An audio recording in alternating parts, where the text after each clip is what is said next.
प्रभु परमात्मा ऋषभदेव लगातार 14 दिनों से अपने दिव्य परमावतारी काया के साथ उत्तुंग कायोत्सर्ग में लीन है।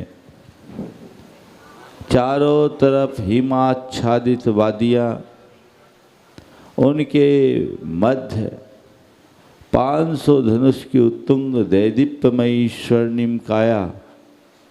ऐसा प्रतीत हो रहा है कि उस कैलाश पर्वत के शिखर पर कोई सूर्य उग रहा है।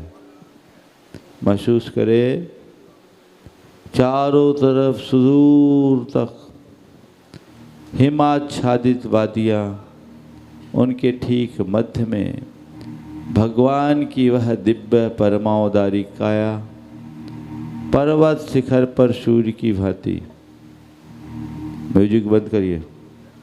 पर्वत शिखर पर सूर्य की भांति और भगवान अपनी अंतरंग साधना में लीन है। वे सर्वप्रथम अपनी, म्यूजिक बंद करना है, अपनी सर्वप्रथम अपनी स्थूल कायिक प्रवृत्तियों को संकुचित कर रहे हैं और स्थूल वाचिक और मानसिक प्रवृत्तियों को भी निरुद्ध कर लिया।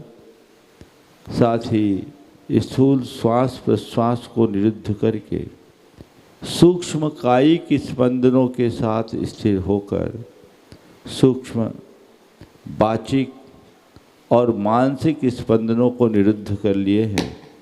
सूक्ष्म श्वास प्रश्वास को भी निरुद्ध कर लिए।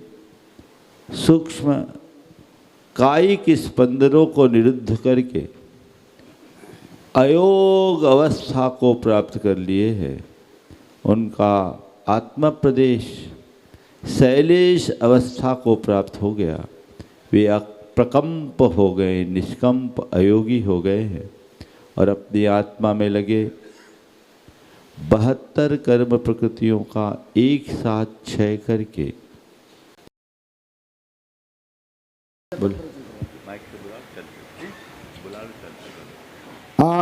इंजीनियर चंद्रशेखर जी अगर वहां पर बैठे हो तो यहाँ मंच तक पहुंचे। इंजीनियर चंद्रशेखर जी जैन विदिशा मंच तक पहुंचे। डॉक्टर पंडित महेंद्र जी बिस्किट तो शुद्धि में ही बैठे होंगे। ठीक, अच्छा यही है ना, ठीक है, चलेगा। दोनों हाथों को जोड़िएगा। हम पूज्यवर के पावन चरणारविंद में मंगल आशीष वचनों के लिए निवेदन करते हैं। हे महाराज श्री नमोस्तु नमोस्तु नमोस्तु। ओ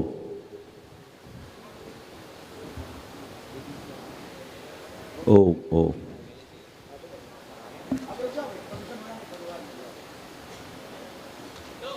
आ जाएंगे। चले सभी लोग अपने दोनों हाथ जोड़ लें और मेरे साथ महामंत्र के स्मरण के लिए अपना मानस तैयार करें।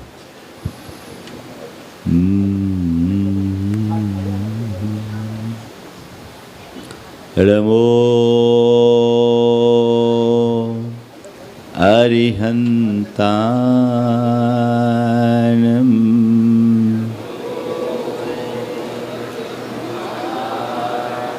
नमो सिद्धायनम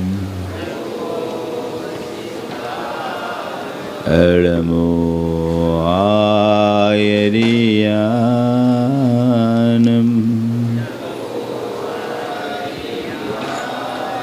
नमो वज्जायानम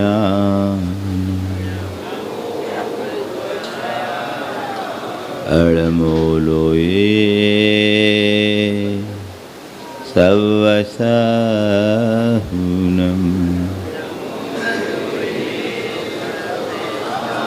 एसो पंचनमोयारो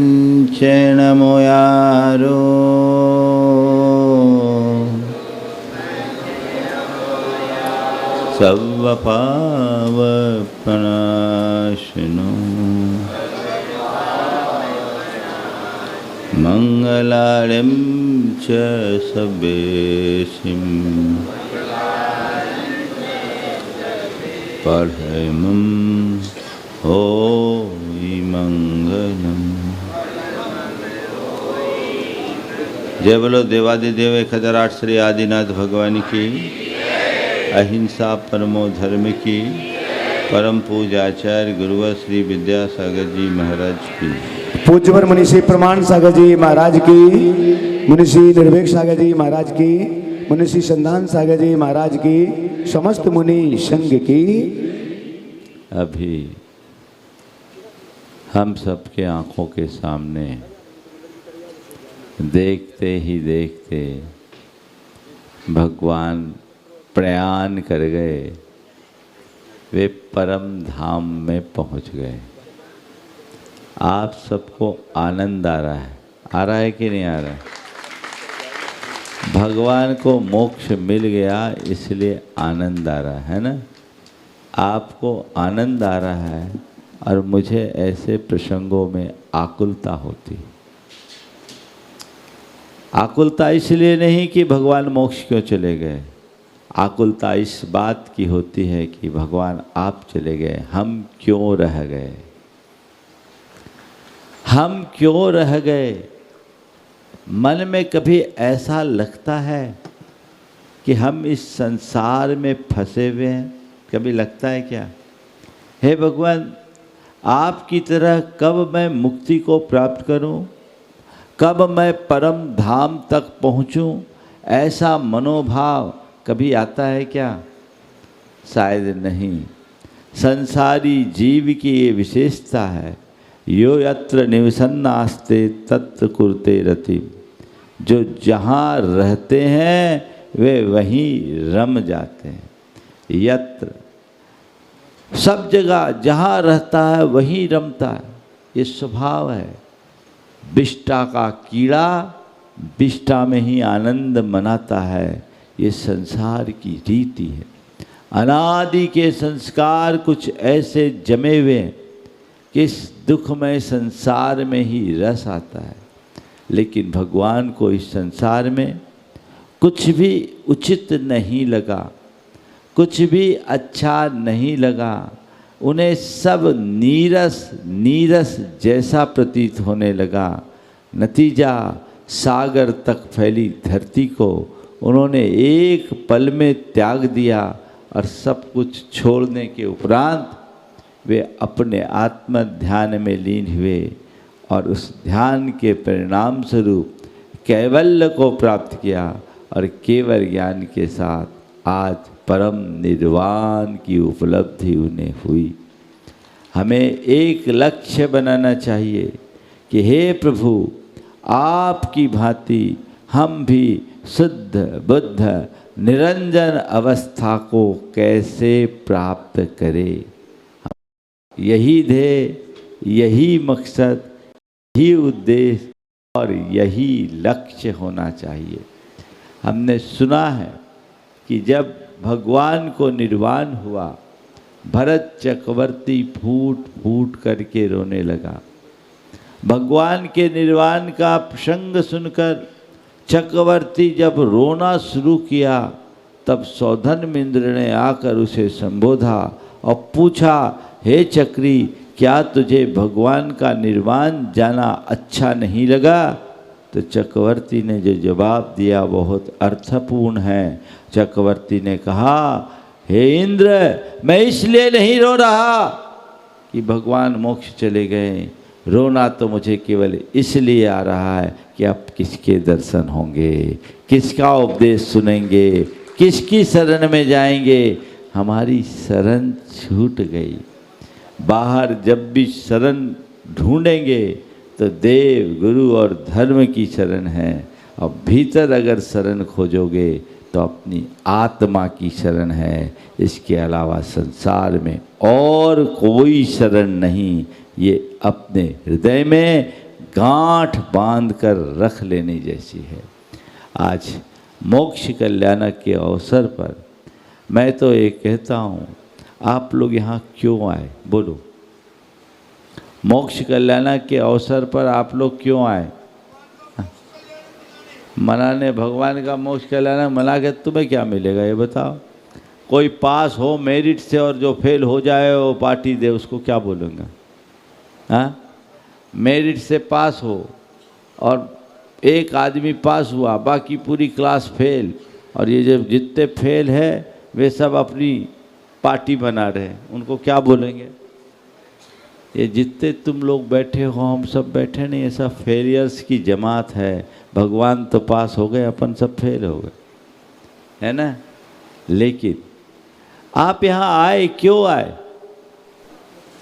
मोक्ष पाने के लिए ना? बोलो, जोर से बोलो। मोक्ष पाने के लिए। कितने की तैयारी है मोक्ष जाने की? बोलो। अच्छा, अभी अभी आज भगवान ने मुझसे सुबह सुबह कहा कि कुछ वैकेंसीज निकली हुई, बची हुई है स्पेशल। आज पंच कल्याणक में जितने मोक्ष जाना चाहे, आज का स्पेशल ऑफर है, उन सबको मौका दे दो। बोलो, कौन कौन चलने को तैयार है मेरे साथ? हाँ, देखो कितने सारे हाथ, बहुत कम हाथ उठ रहे हैं। चलना है, चलने को तैयार, आ जाओ। अब भी सीधे मोक्ष की व्यवस्था होगी, लेकिन कंडीशन है, किसी को फ़ोन नहीं करना पड़ेगा। अभी मौका आएगा, बोला ठीक है महाराज, अब तो हम तो चल रहे हैं, लेकिन एक बार कम से कम घर में खबर तो कर दे कि हम मोक्ष जा रहे हैं। ये जो विडम्बना है, इस विडम्बना को तोड़ने की ज़रूरत है। मैं आपसे कहता हूँ, मुझसे पूछो तो मैं तो कहता हूँ, मैं मोक्ष तो चाहता ही नहीं। मैं मोक्ष नहीं चाहता, और इसलिए नहीं चाहता कि आज मोक्ष है भी नहीं। चाहने से मिलेगा नहीं, मिलेगा क्या? नहीं मिलेगा। तो आज मोक्ष नहीं है, मोक्ष नहीं चाहता, तो क्या चाहता हूँ? मैं मोक्ष नहीं, मोक्ष मार्ग पाना चाहता हूँ। और जिसे मोक्ष मार्ग मिलेगा, उसे मोक्ष तो पक्के में मिल ही जाएगा। पंचम काल में मोक्ष नहीं है, इसका कोई विकल्प नहीं। रंच मात्र विकल्प करने की आवश्यकता नहीं है। मोक्ष नहीं है तो क्या हो गया? मोक्ष के लिए हम आए ही नहीं है। हमसे एक बार किसी ने बोला, महाराज जी पंचम काल में मोक्ष नहीं है तो आप मुनि काहे बने? मैंने कहा, मैं मोक्ष पाने के लिए मुनि बना ही नहीं। तो मुनि क्यों बने? मैंने कहा, मैं मोक्ष के लिए मुनि नहीं बना, मैं मोक्ष मार्ग के लिए मुनि बना हूँ। मेरा सौभाग्य है कि मुझे मोक्ष मार्ग में अनुरक्त होने का अवसर मिला है, और अपने जीवन की आखिरी सांस तक मैं मोक्ष मार्गी बना रहना चाहता हूँ, ताकि आने वाले समय में मोक्ष की मंजिल प्राप्त की जा सके। आप सबसे भी मैं यही कहूँगा कि आज मोक्ष नहीं है, उसकी कोई परवाह नहीं। मोक्ष मार्ग मिला है, उस मोक्ष मार्ग का अनुकरण करो। नर भाव को पाकर अगर अपने आप को मोक्ष मार्ग के अनुकूल नहीं बनाया, तो तुम्हारा जीवन व्यर्थ है। इसे सार्थक बनाओ। ऐसे भी ये पंचम काल है, दुष्मा काल है। ऐसे काल में अनुकूल संयोग बहुत दुर्लभ है, फिर भी आप लोग बहुत भाग्यशाली हैं। आज जितने अनुकूल संयोग आपने प्राप्त किया है, इस भाव में उससे ज़्यादा मिलना संभव नहीं है। सारे संयोग प्राप्त हो गए, और जो सारे संयोगों को पाने के बाद भी उसका सही प्रयोग नहीं करता, उससे बड़ा बेवकूफ और कोई नहीं होगा। हमने अपना अनंत जीवन नादानी और अज्ञान में, मूढ़ता में व्यतीत किया, बर्बाद किया। आज हमारा सौभाग्य है कि सद्गुरु की कृपा से हमें दिशा मिली, दृष्टि मिली और अनुकूल संयोग मिले हैं। इनका प्रयोग करें और अपने जीवन का पथ प्रशस्त करें, तब इस पंच कल्याणक को मनाना सार्थक होगा, यहाँ आना सार्थक होगा, ये नरभव पाना सार्थक होगा, अन्यथा सब कुछ व्यर्थ होगा। हमें अपने जीवन को व्यर्थ नहीं जाने देना, सार्थक बनाना है। भेद विज्ञान को धारण करते हुए मोक्ष मार्ग के अनुकूल प्रवर्तन करने की चेष्टा करना।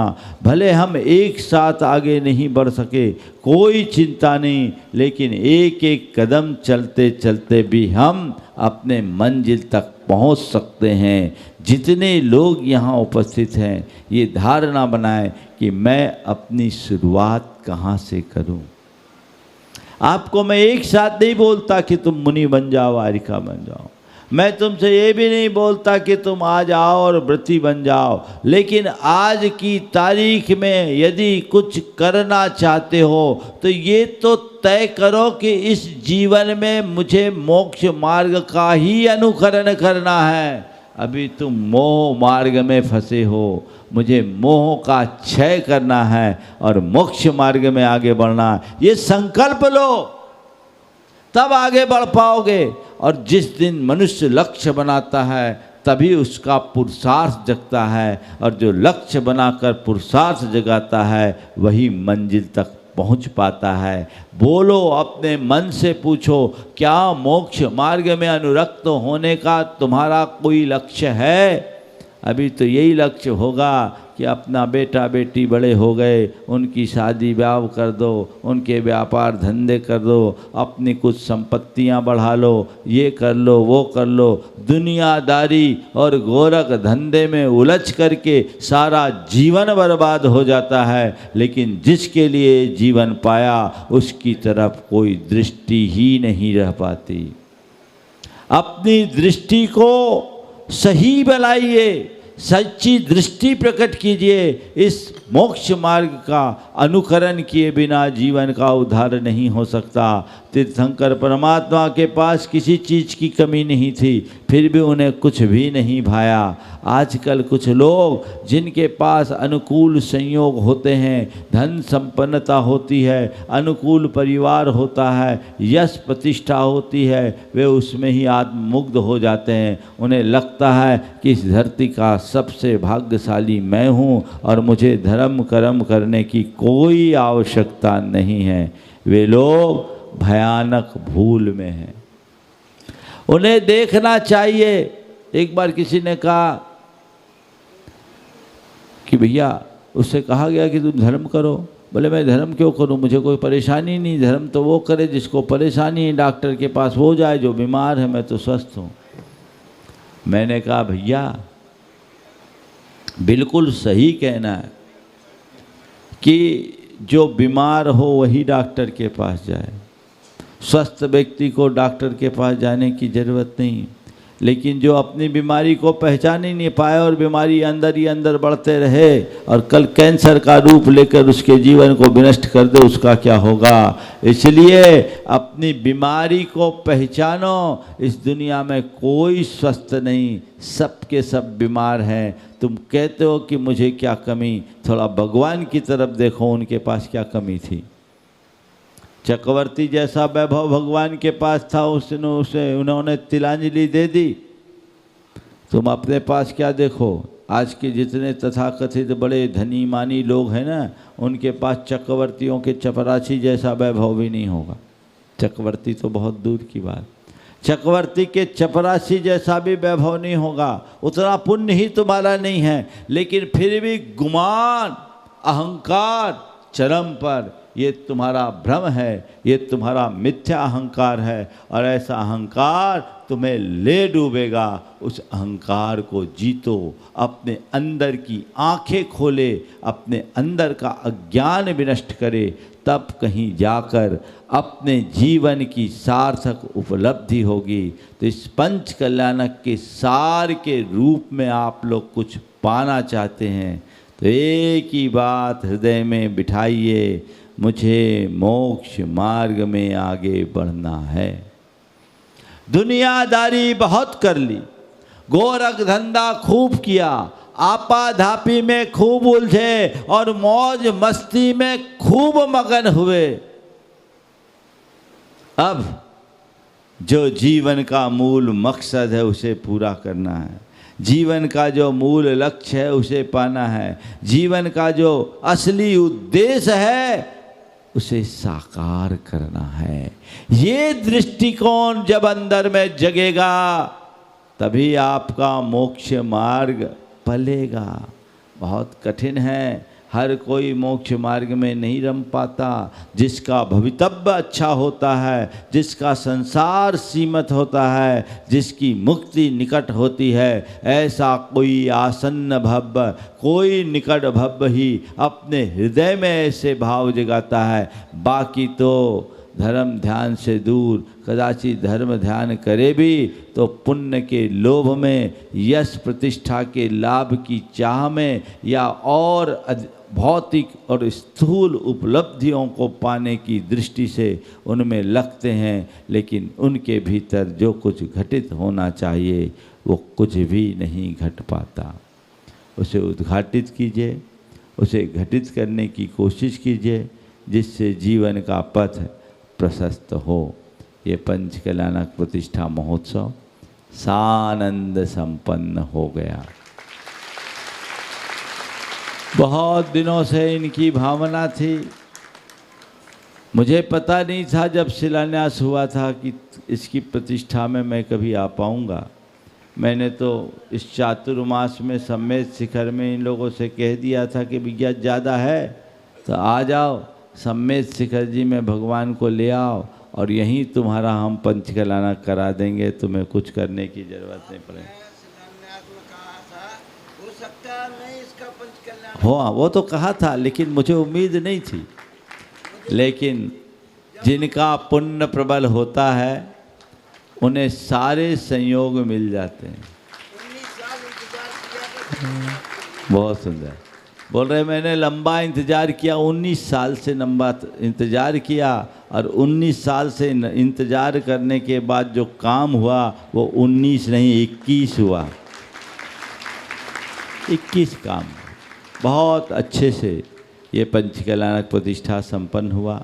भव्य जिनालय का निर्माण बहुत दुर्लभता से हो, लेकिन उसके बाद उसकी इतनी प्रभावनापूर्ण तरीके से, इतनी विशुद्धि के साथ ये प्रतिष्ठा संपन्न हुई।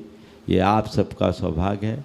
इस प्रतिष्ठा को संपन्न करने में मणिधर परिवार ने तो अपने उदारता का परिचय दिया ही।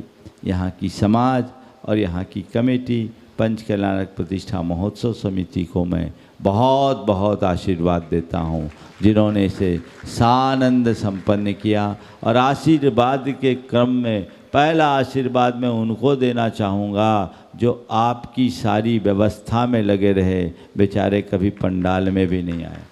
कल सचिन मेरे पास कुछ युवकों को लेकर आया, हमने उनकी शक्ल नहीं देखी एक भी दिन, और बोले महाराज ये सब भोजन व्यवस्था और परिवहन व्यवस्था में पूरी तरह लगे रहे और आपकी सारी व्यवस्थाएं बनाई। मैं उन सबको आशीर्वाद देता हूं और उनके माध्यम से उन तमाम कार्यकर्ताओं को जो कभी सामने नहीं आए और आपकी सुंदर व्यवस्था बनाई, उन सबको इस भाव के साथ आशीर्वाद देता हूं कि इसी तरह अपना धर्मानुराग बनाए रखते हुए मोक्ष मार्ग के अनुकूल प्रवृत्ति करे, जिससे जीवन के कल्याण का पथ प्रशस्त हो सके। इस पंचकल्याणक को संपन्न करने में हमारे दोनों प्रतिष्ठाचार्य और उनके साथ ब्रह्मचारी विजय, इनकी महत्वपूर्ण भूमिका रही है और इनके कुशल निर्देशन में सारे कार्य सानंद संपन्न हुए। एक बार आप लोगों को उनका भी जोरदार अभिनंदन कर देना चाहिए। और इस प्रतिष्ठा को संपन्न कराने में हमारे संघ की बहुत बहुत अनुकूलता, महाराजों का संबल, निर्वेक सागर जी और संधान सागर जी कदम से कदम मिलाकर सब कार्य में आगे। मुझे तो कुछ करना ही नहीं पड़ता, मैं तो आके केवल मंच पे बैठता हूँ और जब आप लोग निवेदन कर देते हैं सो बोलना शुरू कर देता हूँ। मैं कुछ नहीं करता, करने वाले सब ये लोग हैं। हमारे छुल्लक जी लोग भी बहुत विशुद्धि के साथ, हमारे ब्रह्मचारीगण भी बहुत विशुद्धि के साथ इस पूरे के पूरे कार्यक्रम को संपन्न कराए। तो कुल मिलाकर जब कार्य अच्छे से संपन्न हो जाता है तो हम सबको आनंद आता है। प्रभु इस पंचकल्याणक की संपन्नता तो हो गई, हमारे कल्याण का मार्ग जल्दी प्रशस्त हो, हमारा यही लक्ष्य होना चाहिए। अभी और भी बहुत सारे कार्य आपके शेष हैं। अभी मंदिर में कलशारोहण भी होना है, ध्वजारोहण भी होना है, अन्य भी कुछ औपचारिक बातें हैं जिसकी अभी यहाँ संपन्न किया जाएगा। भगवान का मोक्ष कल्याण की अंतिम क्रिया अभी यहाँ शेष है, उसे संपन्न करेंगे। और मैं इतने में ही सार संक्षेप में सभी को जो प्रत्यक्ष अप्रत्यक्ष रूप से अपनी सहभागिता देते आए हैं उनको, उन सबको मैं इस मंच के माध्यम से आशीर्वाद देता हूँ। सबका मंगल हो, सबका कल्याण हो। 4 पंक्तियाँ मंगल भावना की दोहरा कर मैं विराम लूँगा। मंगल मंगल होए जगत में सब मंगलमय हो, इस धरती के हर प्राणी का मन मंगलमय हो। मंगलमय हो प्रातः हमारा, रात सुमंगल होए, जीवन के हर पल हर क्षण की बात सुमंगल हो। घर घर में मंगल छा जावे, जन जन मंगल होए, इस धरती का कन कन पावन हो मंगलमय होए। मंगल मंगल होए जगत में सब मंगलमय हो, इस धरती के हर प्राणी का मन मंगलमय हो। जय बोलो परम पूज्य आचार्य गुरुवर श्री विद्यासागर। जय बोलो पूज्य मुनिवर श्री प्रमाण सागर जी महाराज की। आप बाकी जो कार्यक्रम है अशोक भैया बताएंगे। हाँ जी, अभी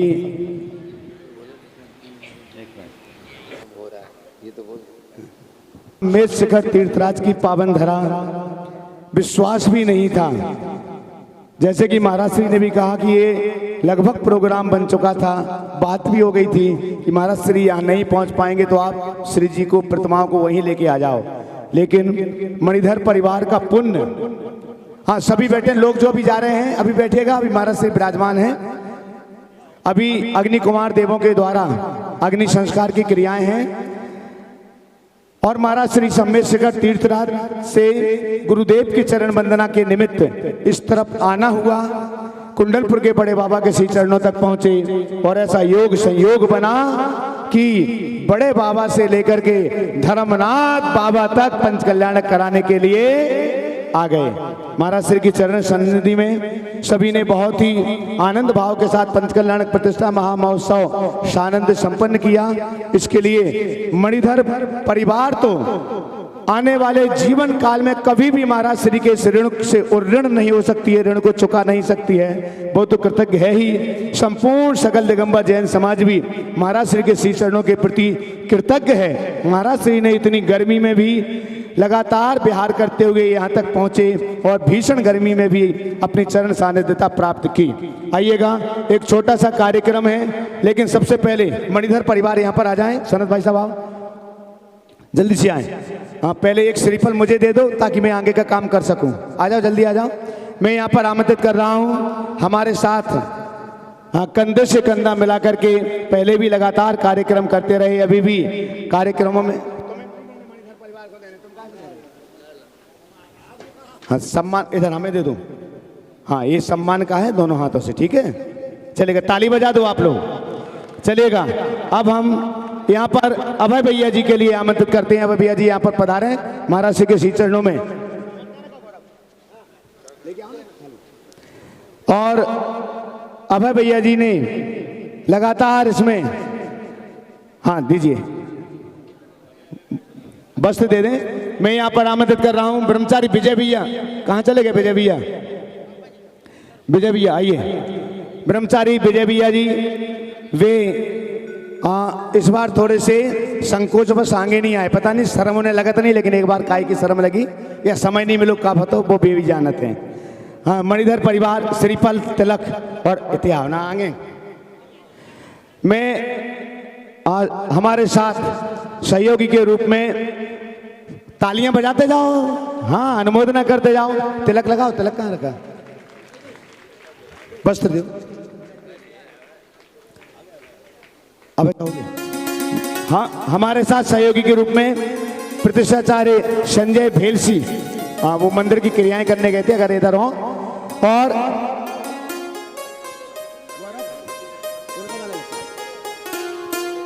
ओ मंदिर की क्रियाएं करने गया है। हाँ, हम यहाँ पर आमंत्रित कर रहे हैं पंडित महेंद्र जी बिस्किट। आपके समाज के जिनालय के कोई भी कार्य हो, और इसमें भी सबसे ज़्यादा मेहनत उन्होंने की, सारी व्यवस्थाएं उन्हीं के हाथ में थी, तो मैं पंडित महेंद्र जी बिस्किट के लिए यहाँ पर आमंत्रित करता हूँ। पूज्य श्री के श्री चरणों में श्रीपद समर्पित करके मंगल आशीष लें।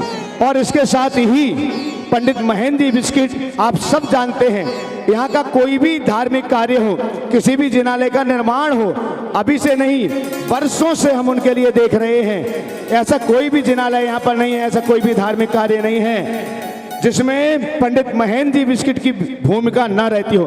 दान दातार लिख करके रखते हैं और पंडित जी को बोल करके रखते हैं कि जहां भी आपको उपयोग करना हो हमारा, और इनके पास इतने सारे दान दातारों के नाम रहते हैं।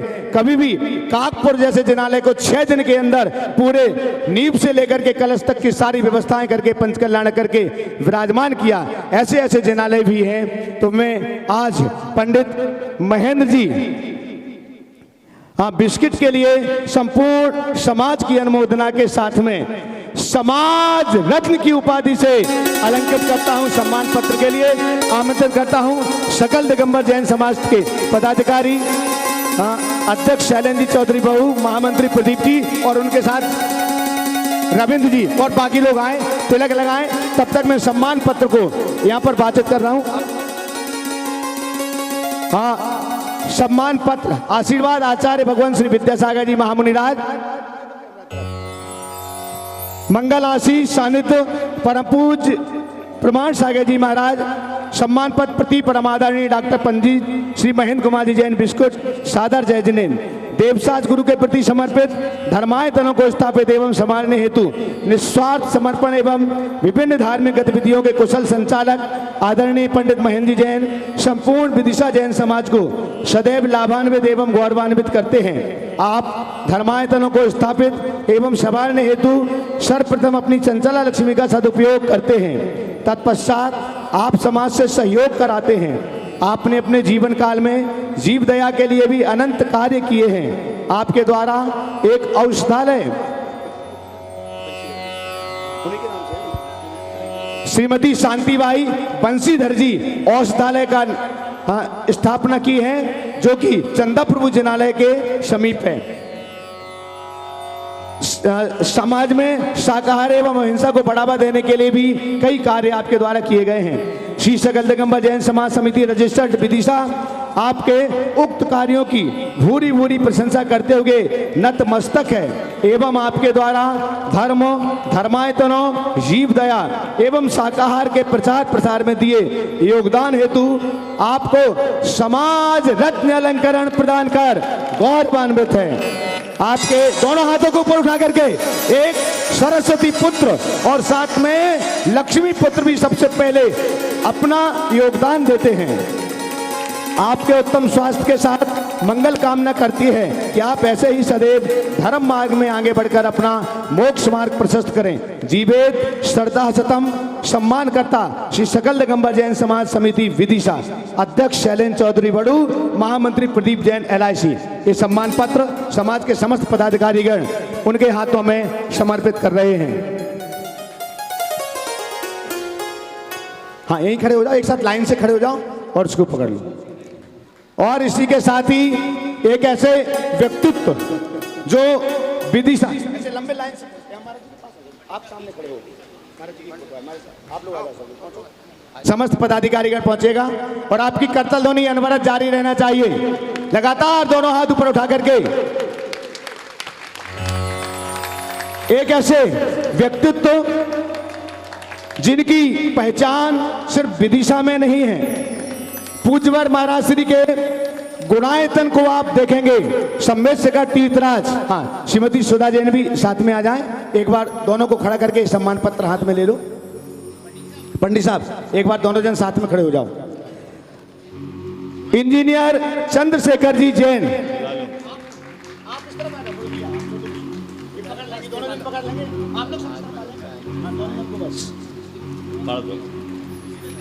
सम्मेद शेखर तीर्थराज में स्थित गुणायतन की अनुपम कृति, उनकी वास्तु, उनकी इंजीनियरिंग, उनकी सूझबूझ का एक नमूना है और अनेक स्थानों पर महाराज श्री के मंगल आशीष से जिनायतनों के निर्माण में सक्रिय भूमिका दिशा दर्शन के रूप में रही है। आज सकल दिगंबर जैन समाज इंजीनियर चंद्रशेखर जी जैन को भी समाज रत्न के अलंकरण से अलंकृत करने के लिए जा रही है। हमारा अनुरोध है समस्त पदाधिकारीगण उनका सम्मान करें और यह सम्मान पत्र उनके हाथों में समर्पित करेंगे। सादर जय जिनेन देवसास गुरु के प्रति समर्पित श्री सम्मेद शेखर जी स्थित पूज्य मुनिषी प्रमाण सागर जी महाराज जी की परिकल्पना गुणायतन तीर्थ सहित राष्ट्र के अन्य धर्मायतनों को कुशल संरचना प्रदान कर आपने विदिशा के नाम को राष्ट्रीय पटल पर अंकित कर जैन समाज को अत्यधिक गौरवान्वित किया है। श्री आप इधर देखो, आप ऐसे खड़े हो, ऐसे, हाँ। श्री सकल दिगंबर जैन समाज समिति रजिस्टर्ड विदिशा आपके कौशल कार्यों की भूरी भूरी प्रशंसा करते हुए नतमस्तक होते हुए आपको समाज रत्न अलंकरण प्रदान कर गौरवान्वित महसूस करती है। आपके उत्तम स्वास्थ्य के साथ मंगल कामना करती है कि आप सदैव अपने कौशल से धर्मायतनों की प्रगति में अपना कुशल निर्देशन प्रदान कर समाज को गौरवान्वित करेंगे। जीवेत सरदा शतम